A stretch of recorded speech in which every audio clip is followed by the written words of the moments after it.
Iya. Orang pelatihnya buta. Buta lagi sekarang dibilang pelatihnya.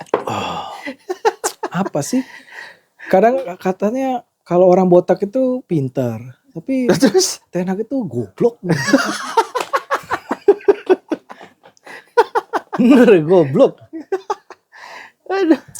Ya kita emang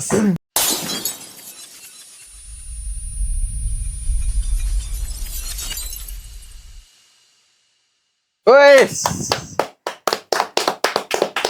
Kembali lagi di Markas Podcast. Cuman kali ini kita membicarakan bukan masalah timnas. Sekarang kita giliran membahas tim di Eropa, yaitu Manchester United. Ya, kita bersama komentator kita yang katanya benci tapi cinta. Col, oke, Col. Terima kasih sudah datang ke Markas, Col. Ya. gitu. Ya, santai aja. Oke. Col, saya mau nanya tentang MU nih, Col. Manchester United, Col. Ini dari sekian banyak orang yang fans MU, ini banyak ada suara-suara kekecewaan begitu loh. Jadi saya ingin nanya nih kamu sebagai fans ini, ada apa sih tentang MU? Atau misalkan begini, untuk perkembangannya dia saat ini tuh gimana sih? Gitu loh. Emang ada apa sama MU ini? Ya itu pertanyaan sebenarnya. Ada apa sih dengan MU? Kalau mau bilang ada apa, pasti ada masalah MU pasti. Oke. Masalahnya ini berat nih. Baru mulai udah berat nih. Oke, lanjut. Apa? Beratnya seperti apa? Kalau mau bahas MU yang musim sekarang, kalau siapa sih yang nggak sedih lihat MU yang sekarang? Oke. Semua fans di dunia pasti sedih lihat MU sekarang. Pertama, dari segi permainan nggak jelas. Semangat tim udah nggak ada, motivasi udah nggak ada. Bingung saya sama MU ini. Pemainnya udah semua yang dicari udah dibeli. Tapi tetap aja mainnya gitu-gitu doang. Oke. Ini ada seru ini. Pertama, mainnya nggak jelas kan? Kategori nggak jelas itu seperti apa? Ya, nggak ada skema. Dari musim lalu juga gitu-gitu aja. Dari semenjak diambil alih sama pelatih yang katanya pelatih sangar, si botak. Tapi nggak ada apanya ternyata. Oke. Kalau dibandingkan dengan dahulunya, sebelum Ten Hag siapa sih? Solskjaer ya? Solskjaer. Itu ada perbedaan nggak dari segi permainan, dari segi apa gitu? Ada. Yang kamu ketahui lah. Ada. Kalau yang musim sekarang ini yang dilatih semenjak diambil alih sama Ten Hag ini, MU nggak jelas loh mainnya. Artinya gini, Ten Hag itu udah 3 tahun dia melatih MU. Ya, okay. Harusnya kan sudah kelihatan lah permainan MU itu mau dibawa kemana gitu loh. Benar. Dari strategi, dari skema. Ten Hag ini belum jelas dia. Dia masih salah ngambil keputusan buat ganti pemain. Mainnya asal-asalan. Sering salah oper. Pressing gak ada pressing. Tiba-tiba lawan tim berikutnya beda lagi mainnya. Kayak gak ada motivasi gitu loh. Kayak apa ya, Ten Hag ini gak ngerti lah. Saya bingung sama botak ini. Oke, kita analisa dulu ya dari segi permainan ya. Karena kamu tadi bilang gak jelas. Terakhir MU lawan apa? Lawan Aston Villa. Sebelumnya lawan Tottenham. Wah, kalau di Liga Inggris sebelumnya lawan Tottenham, habis itu lawan Aston Villa. Aston Villa ini piala atau Liga Inggris? Liga Inggris. Oke, kita mulai dari Tottenham dulu ya. Oke. Itu saya tahu skornya kalah 3-0. Itu benar-benar. Iya kan? Kalah 3-0 itu di kandang Sendiri loh. Kandang MU kan? Oh. Dari segi permainan itu dulu dah. Itu bagaimana? Apakah masih tidak jelas tuh?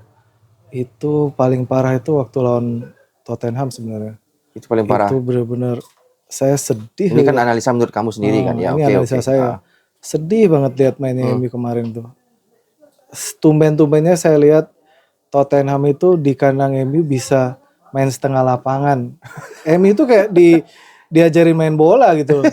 Diajarin caranya pressing, diajarin caranya ngoper. Ih, MU bener-bener kayak grogi dia main di Kayak grogi ya. Padahal di kandang kandang sendiri, ya. sendiri. Itu benar-benar babak pertama itu nggak ada serangan sama sekali MU. Pemain sekelas pemain MU itu. Hmm.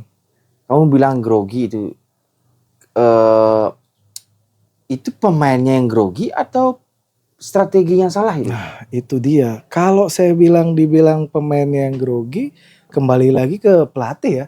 Ya, Ini pelatih ini dia tuh skemanya dia tuh apa gitu loh. Harusnya kan dia sebelum melawan Tottenham itu kan dia ngelihat dulu reviewnya main Tottenham itu seperti apa gitu loh. Harusnya mereka tuh udah siap gitu loh. Iya, iya, Ternyata waktu lawan Tottenham itu benar-benar pressing nggak ada. Malah Tottenham itu dia setengah lapangan itu udah pemainnya udah pressing. Jadi itu kan dia katanya skemanya build up. Iya. Dari kiper dari belakang sampai ke depan, ternyata enggak, baru ngoper ke B aja udah langsung disagrap sama pemainnya Spurs. Langsung disikat sama pemain Iya, jadi Spurs-nya. semua itu masa B Spurs tuh dari belakang tuh bawa bola sendiri tuh nggak ada yang pressing loh sama sekali. Bebas gitu. Bebas. Gak ada yang jaga atau lewat gitu mungkin. Iya, itu semua pemain dilewatin gitu. Tinggal ngumpan, jadi gol Spurs tuh tinggal giriin kaki doang udah masuk. Apa coba? Aduh. Berarti itu yang salah siapa? Kalau saya sih lihatnya pelatih sih. Pelatih ya. Nah sekarang oke, itu 3-0 ya. Next weeknya itu ada Aston Villa. Sebelum lawan Aston Villa, lawan ini dulu di Liga Eropa, lawan Porto. Oh lawan Porto ya. Oke. Udah lanjut coba lawan Porto. Itu waktu lawan skornya Porto berapa? 3-3. 3-3. Padahal udah unggul duluan MU 2-0 Di mana mainnya? di Porto. Di Porto, oke. Itu udah unggul duluan, udah 2-0, itu menit ke berapa ya? Udah pokoknya 20 menit pertama itu MU udah unggul 2-0. Habis itu dikejar sama Porto. Dan itu benar-benar babak kedua. Nah, ini dah jeleknya Ten Hag ini, dia apa ya, kurang jeli ya kalau aku lihat ganti pemain itu. Kadang kayak misalnya Marcus Rashford tuh babak pertama itu dia lagi on fire. Dia nyetak gol loh. Iya, babak kedua diganti sama Garnacho. Itu kan mungkin stamina-nya enggak? Stamina lagi menurun enggak? Kalau bukan stamina, ya sekarang kan pemain tuh kalau sekarang 45 menit tuh oke, 45 menit pasti babak kedua dia pasti lebih percaya diri lagi kan. Ini malah diganti sama Garnacho. Coba apa coba itu? Penggantinya Garnacho gimana? Ya enggak, dia kan belum siap pemain itu. Kalau babak kedua pertama dari awal main tuh pasti lebih siap. Apalagi sebagai pengganti di babak kedua jadi gantiin Rashford, dia kan otomatis harus beradaptasi lagi sama pemain yang lain. Itu jadinya ya kacau jadinya. Pokoknya udah benar-benar hancur dah pokoknya. Oke, dia sempat unggul kan 2-0 kan. Apakah setelah itu dia si Ten Hag itu menerapkan bertahan? Berarti tetap kebuka, tetap nyerang. Wah, bukan tetap nggak ada serangan malah sama sekali. Malah terus diserang dari babak kedua. Titik lemahnya MU itu di kiri sih sebenarnya. Siapa itu di situ? Si Dalot. Oh, si Dalot. Diego Dalot. Karena Portugal kan itu ya? Iya, Portugal kan? Karena Ten Hag itu dia terlalu memaksakan Dalot tuh jadi bek kiri. Padahal dia sebenarnya kan bagusnya dia di kanan kan. Tapi dia dipaksa jadi bek kiri, dan Dalot tuh dari lawan apapun dia selalu jadi pemain inti loh. Padahal udah jelek loh mainnya. Sama si Bruno lagi satu, si kaptennya. Itu Bruno tuh kayaknya udah frustasi kayak dia tuh. Bayangkan loh, 2 pertandingan 2 kartu merah. Oh, 2 pertandingan 2 kartu merah? 2 kartu merah. Pertama waktu lawan Spurs kartu merah. Lawan Aston Villa kartu merah juga. Aston Villa ya? Enggak dong, kalau kartu merah kan biasanya pertandingan berikutnya enggak main dia. Karena banding. Oh, banding. Iya, karena waktu lawan Spurs itu dilihat nggak sengaja, dia sambil kepleset, Bruno tuh kakinya terlalu tinggi ngambil bola, padahal dia sambil kepleset tuh bandingnya diterima sama FA. Oh, bandingnya diterima. Oh, gitu. Oke, lanjut. Aston Villa itu 0-0. Itu permainan, kalau dari segi permainan pandanganmu gimana? Kalau dari segi permainan waktu lawan Aston Villa oke lah. Oke. Ada pressing, cuman kembali ke lini depan mandul. Mandul. Waktu itu siapa dipasang di depannya? Waktu babak pertama Hojlund dipasang. Oke lah, Hojlund tuh oke lah, dia tuh termasuk, dia kan baru habis cedera kan. Iya, Hojlund tuh. baru sembuh. Baru sembuh, oke lah, dia termasuk tipikal striker yang kerja keras gitu loh. Maksudnya dia membuka ruang terus semangat juga dia kan. Iya, oke. Babak kedua malah dimasukin si Zirkzee ini, Joshua Zirkzee nih, gantiin si Pemain baru itu kan? Iya, pemain baru yang katanya sih oke waktu di Liga Italia kan, tapi mungkin main di Liga Inggris langsung kayak kagok dia kan, lihat Liga Inggris tuh kick and rush itu kayak gitu, udah kayak grogi dia. Nah, Zirkzee ini juga bingung ya tuh, dia tuh pemainnya apa ya? Kalau saya lihat ya. Iya. Kayak Vela ini jadinya cuma sebagai pemantul doang. Apa coba dia buka ruang enggak, lari meracing pemain juga enggak. Ya, saya bingung, sedih lihat MU. Kalau mau bahas MU nggak ada habisnya musim ini, bener kacau. Ini orang cinta tapi benci juga gitu. Iya. Ya kan? Jadi dari fase terus berganti pelatih, kalau menurut kamu pelatih yang mana paling bagus? Dari sesudah Ferguson. Ya kalau ngomongin Ferguson ya pasti itu dong, ya kan. Nah setelah Ferguson tuh ada Moyes, ada Van Hal, Mourinho, Solskjaer. Ada terakhir Rangnick. Oh iya, Rangnick sebentar ya, habis itu baru 6 loh itu. Iya udah 6 dan itu pelatih. Cuman setahun 2 tahun, ya kan? Ya paling lama ya ini si Botak ini. Ya. Si Botak yang ya artinya gini. Sebuah tim itu kalau dilatih sama pelatih baru minimal setahun 2 tahun tuh udah kelihatan lah. Maksudnya skema permainan itu ciri khasnya itu apa. Yang ngerti, gitu. Oke. Ini Ten Hag ini udah 3 tahun ini udah lama, maksudnya udah termasuk lama. Apapun ya. Sama sekali nggak ada hasilnya gitu. Maksudnya dari segi ciri khasnya permainan itu apa gitu. Jadi nggak kelihatan kalau kayak Manchester City lah istilah Pep Guardiola kan udah kelihatan tiki taka. Liverpool udah pressingnya tinggi. Ini kalau MU belum jelas 3 tahun loh. 3 tahun dia dikasih kesempatan buat ngelatih MU tapi apa? Ya artinya gini. Oke lah kalau dari segi permainan kalau bagus lah nggak apa-apa, nggak masalah. Ini dari segi permainan MU udah misal lawan tim papan bawah atau lawan apapun, kalau mainnya bagus, kalah, oke lah kita masih senang nontonnya gitu loh. Ini udah kita nonton, mainnya jelek, kalah lagi, itu kan sakit hati gitu loh. Manajemen MU nggak ada isu-isu mau mecat atau? Katanya sih setelah pertandingan Aston Villa kemarin tuh saya dengar baca di narasumber itu katanya ada rencana manajemen itu lagi MU rapat. Ngebahas si Ten Hag, itu belum tahu hasil ya, berharap sih. Apa harapanmu? Ya dipecat si Botak ini. Memang harus dipecat. Harus dipecat nih si Botak ini, dia udah artinya udah suasana tim udah nggak kondusif sih. Udah nggak bisa memotivasi pemain satu. Bener nggak kondusif? Bener, pastilah. Itu udah pasti kalau udah. Bayangkan ya di Liga Inggris itu ini poin terendah MU loh. Artinya dalam sejarah gitu. Iya, dalam ini paling rendah. Bayangkan 7 pertandingan baru masukkan 5 gol gitu. Baru membuat gol. Baru 5. Masih kalah sama Haaland udah 11 gol. 11 sendiri kan? Iya. Ini satu tim 5. Satu tim 5. Oh iya. Strikernya baru si Zirkzee doang yang gol. Hojlund belum ya? Hojlund belum. Terus sisanya lagi 4 itu siapa? Ada Rashford, ada berbagi lah. Terus boleh ngerokok nggak? Ya santai aja. Kita cheers dulu dah. Nanti malah ngomongin ini nangis tadi. Saking dia cintanya kan, cinta tapi kecewa gitu loh. Lebih ke sakit hati sih sebenarnya lihat MU. Benci, kalau dibilang benci ya benci tapi sayang. Iya ngerti. Dari penonton apa pertanyaannya? Apa? pelatih yang cocok buat MU. Oh, ini ada pertanyaan nih dari penonton nih. Kira-kira nih pelatih yang cocok siapa? Penggantinya nih. Kamu kan harapannya kan biar dipecat tuh si siapa namanya tadi? Ten Hag, Erik Ten Hag, Iya. Ya, kamu bilang apa tadi? si botak. Oke. Harapanmu kan dipecat tuh atau diberhentikan. Terus pelatih yang cocok siapa menurut kamu? Kalau saya sih Mm-mm. pengennya pelatih MU itu sebenarnya dari pemain MU sendiri sih.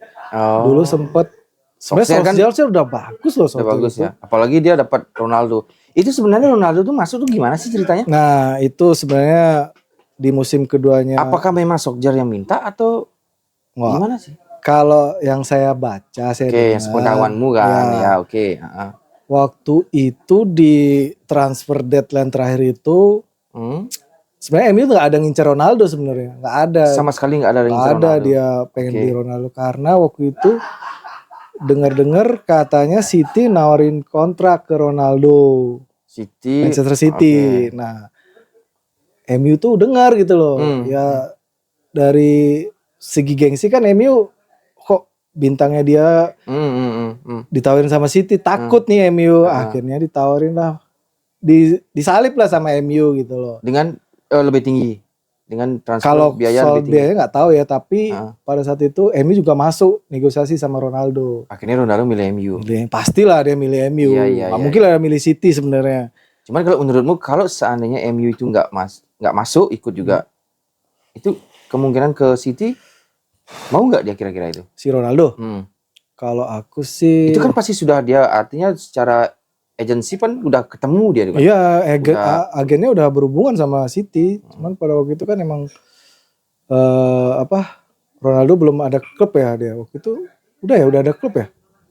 Waktu itu masih di Juventus apa enggak ya? Saya lupa juga. Pokoknya waktu itu dengernya Iya gitu sih lupa sih kemarin udah habis kontraknya apa belum itu di Pokoknya Juve. dengernya itu dia ditawarin sama City. Tapi akhirnya MU yang berhasil. Oh berarti cuma gengsi aja gitu ya? Iya, cuman gengsi sebenarnya. Tapi tidak keinginan Solskjaer berarti? Bukan. Nah, sebenarnya waktu dilatih Solskjaer di musim kedua itu sebenarnya Solskjaer tuh udah punya planning dia sebenarnya. Waktu diambil sama Solskjaer kelihatan lah mainnya MU. Maksudnya berarti menurutmu kalau waktu dilatih Solskjaer masih oke lah. Masih oke ya? Iya, karena cuman menunggu waktu aja ya? Betul. Waktu itu kan masih berproses gitu kan? MU itu masih diinin sama Cavani, ada strikernya. Itu Cavani bagus banget tuh strikernya itu yang berhasil. Terus kenapa dilepas kalau gitu? Karena itu bukan dilepas sih sebenarnya. Waktu masuk Ronaldo di situ udah kacau strateginya menurut saya nih ya. Iya. Strateginya Solskjaer gitu karena waktu itu Solskjaer tuh pengen Cavani itu jadi striker utama. Oh, gitu. Okay. Setelah datang Ronaldo. Dia sempat bareng setahun ya? Siapa Cavani? Cavani sama Ronaldo kan sempat. Iya, di musim keduanya itu Ronaldo sama Cavani bareng. Nah, sejak itu udah artinya tak lihat dari segi permainan kan pasti nggak mungkin lah Solskjaer itu mencadangkan seorang Ronaldo gitu loh. Pasti dia lebih mengorbankan Cavani. Dan dia gitu. juga nggak mau kan dicadangin. Iya, kan? betul. Kecuali hanya si siapa pelatih sekarang? Ten Hag. Si botak. Hanya dia yang berani mencadangi. Iya. Ronaldo. Nah, terus gimana? Solskjaer habis itu buyar dah. Buyar. Planningnya dia kan. Buyar, mau nggak mau masuk harus tetap Ronaldo jadi inti. Iya, artinya permainan itu otomatis sudah pasti ke Ronaldo aja jadinya. Bolanya ke Ronaldo. Betul. Maksudnya waktu musim pertama Solskjaer oke lah. Solskjaer itu waktu masih ada Cavani itu kan dia pakai nomor 7 awalnya. Cavani, oh iya. Iya. Diambil sama Ronaldo kan. Iya. Perjanjian dah itu. Perjanjian kontrak lah itu pasti. Solskjaer kemana sih sekarang? Gimana dia? Belum ada. Dengar ke Norwegia lagi. Tapi belum, dia masih mikir ya. Masih jadi pengangguran dia. Oh, pengangguran ya? Belum ada tawaran pelatih sih dia. Cuman jeleknya Solskjaer itu kalau menurut saya dia tuh kurang tegas jadi pelatih. Oh, dia lembek. Dia lebih pasang badan gitu loh. Lebih pasang badan. Artinya pemain-pemainnya dia tuh kayak kurang, kalau aku lihat kurang menghormati ya. Ngelatih Solskjaer gitu loh. Ada yang membantah gitu ada? Kalau dengar-dengar sih ada. Ada ya? Ada aja. Oh gitu. Oke, terus apa namanya? Balik kita ke Ten Hag lagi ya. Ke Ten Hag lagi. Kedepannya ini kita lawan apa nih? MU. Kalau Liga Inggris ini kedepannya lawan apa ya, saya lupa. Dan itu adalah penentuan. Sebenarnya penentuannya lawan Aston Villa kemarin. Oh gitu. Iya, tapi Makanya dirapatkan gitu masih ya. dirapatkan tapi belum tahu hasilnya apa. Sebenarnya musim ini udah males loh saya nonton MU, bener. Males, setiap ada pertandingan MU saya nggak pengen nonton gitu. Tapi tetap aja nonton jadi gitu loh. Tapi tetap aja kecewa. Kadang Saking sayangnya. kayak musim lalu itu pas mau nonton MU kalah, tapi pas nggak ditonton menang. Makanya aduh ini Udah lebih baik nggak nonton kalau gitu. tapi pengen nonton juga. Mungkin serba salah jadi ya. Ada apa itu? Oh, kedepannya tuh lawan Brentford. Apa namanya Brentford? Oh, Ya. lawan Brentford itu tim kuda hitam tuh Brentford tuh. Termasuk kuat itu. lawan Kuat Brentford. ya. Di liga urutan berapa dia di liga? Di Liga di atas, pasti di atasnya MU dia. Oh, MU tingkat berapa? 14, 5 poin dari degradasi. 5 poin dari degradasi. Beda lagi 5 poin doang. Waduh. Gawat kan? Parah ya, berarti dalam sejarah ini paling parah kan? Paling parah. Paling parah di awal musim. Karena pelatih-pelatih Iya, sebelumnya awal musim tuh MU Masih ngebut. menang terus kok. Ke atas itu. Tapi pas terakhir, tapi kan di sini apa ya? Ten Hag itu musim lalu juga seperti itu dia. Maksudnya enggak saya benci kali sama strategi dia itu loh, nggak jelas itu loh. Pemainnya juga kayak nggak ada motivasi gitu loh, nggak ada semangat, kayak nggak ada Itu pemimpin. pemainnya ngerti nggak sama strateginya dia itu? Itu saya nggak. Ini yang salah pemain apa Pelatihnya. pelatih gitu loh. Tapi kalau dibilang pemain yang dibeli musim ini kayaknya pemain Ya loh, kalau dibilang jelek enggak sih. MU Cuman itu saya dengar itu adalah salah satu klub ya dalam pembelian pemain itu yang salah satunya termahal, betul. ya kan? Iya mahal tapi nggak berkualitas menurut saya ya. Oke, musim ini siapa aja yang dibeli? Musim yang baru ini Ada pertama itu back siapa? Matthijs de Ligt. Oke, dari Bayern Munchen itu Ya, ya. Bayern Munchen. Habis itu ada bek kanan tuh siapa? Nazaroi ya. Siapa? Bek kanan tuh dari Munchen juga tuh. Oh, itu Satu Munchen. paket sama Matthijs de paket. Ligt itu. Itu keren nggak mainnya? Oke, dari dua ini dulu. Keren nggak mainnya sekarang? Kalau Apa nggak main? Nazaroi oke lah, masih mungkin dia butuh beradaptasi aja tapi oke lah dia di kanan. Yang jelek ini ya de Ligt. Jeleknya kenapa? Dia kayaknya nggak padu gitu loh. Dia nggak siap dengan kenapa? MU tuh beli back yang musim lalunya itu dia tuh tidak pemain inti di Bayern Munchen itu. Oh, Delight cadangan ya? Cadangan dia di Bayern Munchen. Dia jam mainnya dikit di sana. Kalah saing sama backnya Korea itu berarti ya? Ya, Iya kan? back siapa ya Korea itu? Itu Ya. oke loh tuh. Oh, kalah saing main itu dia. Kalah saing. Nah, Apa karena cedera? ya karena cedera juga. Tapi sekelas Bayern Munchen loh. Artinya gini, Bayern Munchen itu kan klub kaya. Oke. Dia ngelepas De Ligt itu dengan harga hampir 50 juta pound lah. Itu dibeli sama MU dengan harga segitu back yang notabene di tim sebelumnya bukan pemain inti cadangan. Artinya kan gak worth it lah harga segitu gitu loh. Iya. 50 juta mending beli back yang dari klub Inggris kan lebih oke lah. Lebih tahu Liga Inggris itu seperti apa. Ini beli pemain yang udah pernah cedera parah. Bayern Munchen klub kaya logikanya ya masa sekelas Bayern Munchen dia ngejual pemain yang kayak yang pemain inti gitu loh. Ngerti nggak? Misalnya kalau De Ligt pemain inti di Bayern Munchen nggak mungkin bakal dijual sama benar. Bayern Munchen. Secara gitu. logikanya benar. Iya, Bayern Munchen lo klub kaya, dia nggak mungkin jual pemain. Dia sebelum inti. di Bayern kan di Juve kan, dibeli sama Bayern. Di Juve aja dijual. Iya, itu cadangan juga di situ dia. Ya karena cedera dia. Oh, karena cedera ya. Karena cedera. Oh, berarti dia kaki kaca berarti kan, sering cedera ya.